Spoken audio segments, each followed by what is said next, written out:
रोशनी का दुश्मन। दृश्य एक। पंचायत में आरोप। गांव के बरगद के नीचे खाप पंचायत। मुखिया विघ्न सिंह 58, मोटी पगड़ी, हाथ में लाठी, चेहरे पर अकड़, सिंहासन पर बैठा है। पंचगण रोड़ा, विघ्नकारी, तोड़फोड़ और खलल उसके आसपास। भीड़ में नवयुवक आशीष 25, साधारण कपड़े, हाथ में किताब, खड़ा है। उसके बगल में एक युवती प्रिया 22, चेहरे पर निराशा है। विघ्न सिंह लाठी जमीन पर पटककर गांव वालों, आज मामला है दूसरों के अच्छे काम में बाधा डालना। यानी जैसे कोई पढ़ रहा हो तो शोर मचाना, कोई सेवा कर रहा हो तो उसका मजाक उड़ाना। आरोपी है हमारा ही युवक आशीष। रोड़ा पंच। हाँ, यह आशीष रोज सुबह गांव के मंदिर के पास बैठकर पढ़ता है। जब कोई वहां से गुजरता है तो यह किताब जोर से पटकता है और शोर मचाता है ताकि दूसरे बच्चे पढ़ न सकें। यह पढ़ने वालों का दुश्मन है। विघ्नकारी पंच। और इसने प्रिया को, जो गांव में निःशुल्क ट्यूशन पढ़ा रही थी, उसका मजाक उड़ाया। तू क्या पढ़ाएगी? तुझे खुद कुछ नहीं आता। उसकी क्लास बंद हो गई। यह सेवा करने वालों का मजाक उड़ाता है। भीड़ में कुछ लोग आशीष को घूरते हैं। आशीष एक कदम आगे बढ़ता है। दृश्य 2। आशीष का जवाब। आशीष शांत पर दृढ़। विघ्न सिंह जी, आप कहते हैं मैंने मंदिर के पास शोर मचाया, तो पहले यह बताइए उस जगह पर सबसे ज्यादा शोर कौन करता है? आपके पंच रोड़ा और तोड़फोड़ रोज वहां बैठकर ताश खेलते हैं, शराब पीते हैं और गालियां बकते हैं। मैं उन्हें शांत रहने को कहता हूं तो वे कहते हैं हमारी मर्जी, चुप कर। और जब मैं वहां किताब लेकर बैठता हूं तो आप कहते हैं कि मैं शोर मचा रहा हूं। असली बाधा कौन डाल रहा है? विघ्न सिंह का चेहरा लाल हो जाता है। विघ्न सिंह गुस्से में, तू हमारे पंचों को बदनाम कर रहा है। आशीष जेब से मोबाइल निकालते हुए, यह लीजिए कल की रिकॉर्डिंग। आपके पंच ताश खेल रहे हैं, शोर मचा रहे हैं। मैं उन्हें शांत रहने को कह रहा हूं और आज आप मुझ पर आरोप लगा रहे हैं कि मैं बाधा डालता हूं। असली बाधा डालने वाले तुम हो, जो पढ़ने वालों को शांति नहीं देते और जब कोई विरोध करता है तो उल्टा उस पर केस कर देते हैं। पूरा मैदान सन्न। रोड़ा और तोड़फोड़ पंच अपना मुंह छिपाते हैं। आशीष प्रिया की ओर इशारा करते हुए, और प्रिया जो गरीब बच्चों को मुफ्त पढ़ा रही थी, उसका मजाक किसने उड़ाया? मैंने नहीं, आपके पंच खलल ने। उसने प्रिया से कहा औरतें पढ़ाएंगी तो बच्चे बिगड़ जाएंगे। तू घर बैठ, यह तेरे बस की बात नहीं। मैंने प्रिया का साथ दिया, उसे प्रोत्साहित किया और आज आप कह रहे हैं कि मैंने उसका मजाक उड़ाया। आपने सच को उलट दिया। दृश्य 3। बाधा डालने की आदत। विघ्नकारी पंच। बचाव में आशीष, तू बात मत घुमा। तूने गांव के बच्चों को पढ़ने से रोका है। आशीष विघ्नकारी पंच की ओर। विघ्नकारी चाचा, आपने अपने बेटे को क्या सिखाया? जब पड़ोस की लड़की पढ़ती है तो आप उससे कहते हो जोर से गाना बजा ताकि उसकी नींद खुल जाए। आप जानबूझकर दूसरों की पढ़ाई में बाधा डालते हो क्योंकि आपको डर है कि वे आगे निकल जाएंगे। आपने कभी अपने बेटे को पढ़ने नहीं दिया और अब दूसरों को भी नहीं पढ़ने देना चाहते। विघ्नकारी पंच चुप हो जाता है।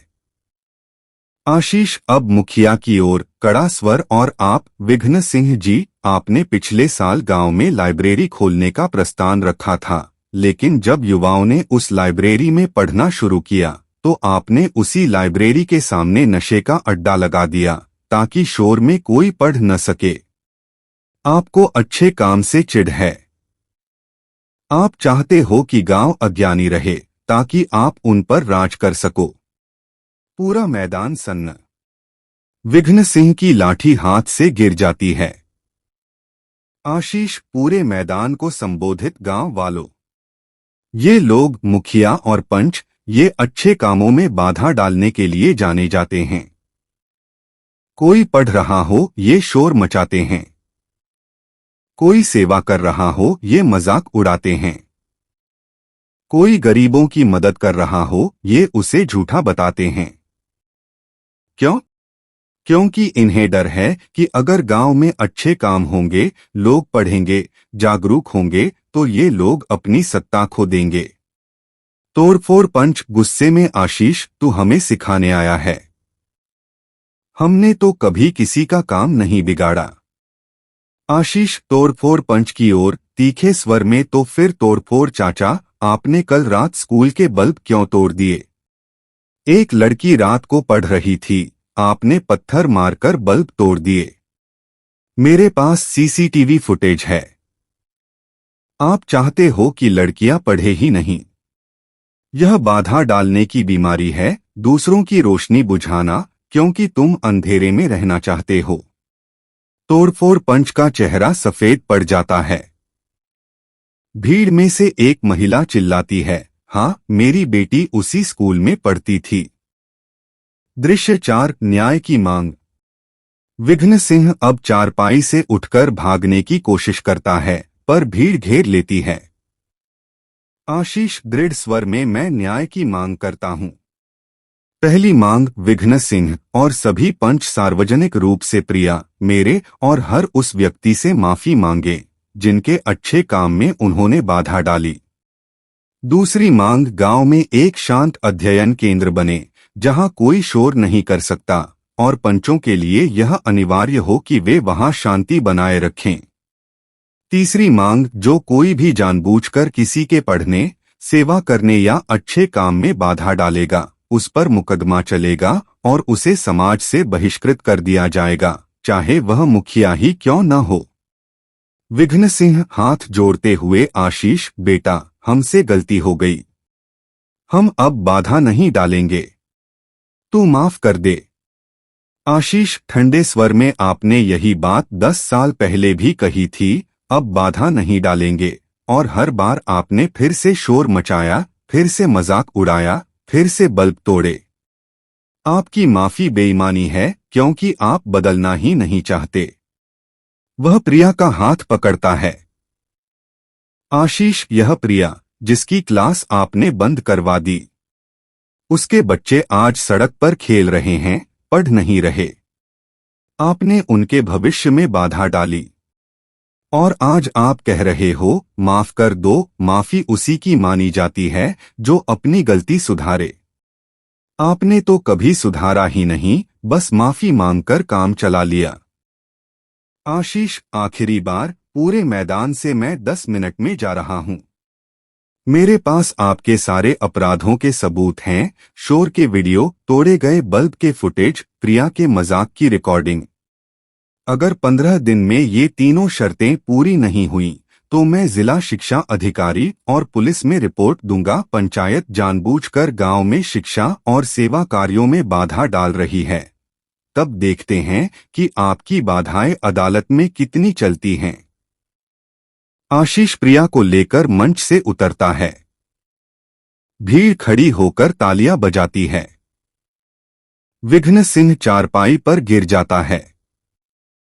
पंचगण सिर झुकाए बैठे हैं। आशीष रुककर बिना पीठ घुमाए, और हाँ, याद रखना, जो दूसरे की रोशनी बुझाता है वह खुद अंधेरे में रहता है। अगर किसी को पढ़ते देखो तो शोर मत करो, चुप हो जाओ।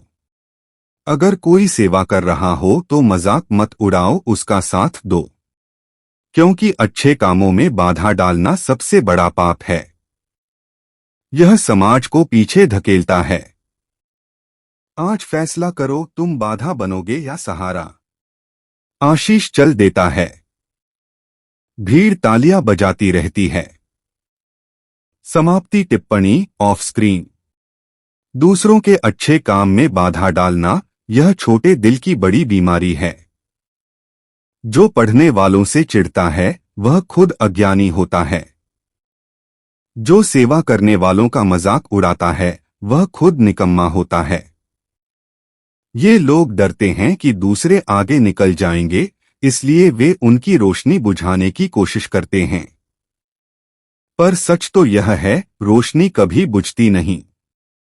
एक दिया बुझेगा, 100 जलेंगे।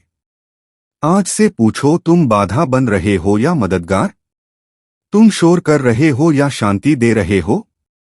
तुम्हारे एक काम से कोई बच्चा पढ़ सकता है या रुक सकता है। याद रखो, आने वाली पीढ़ी तुम्हें उसी रोशनी में याद करेगी जिसे तुमने जलाया या बुझाया।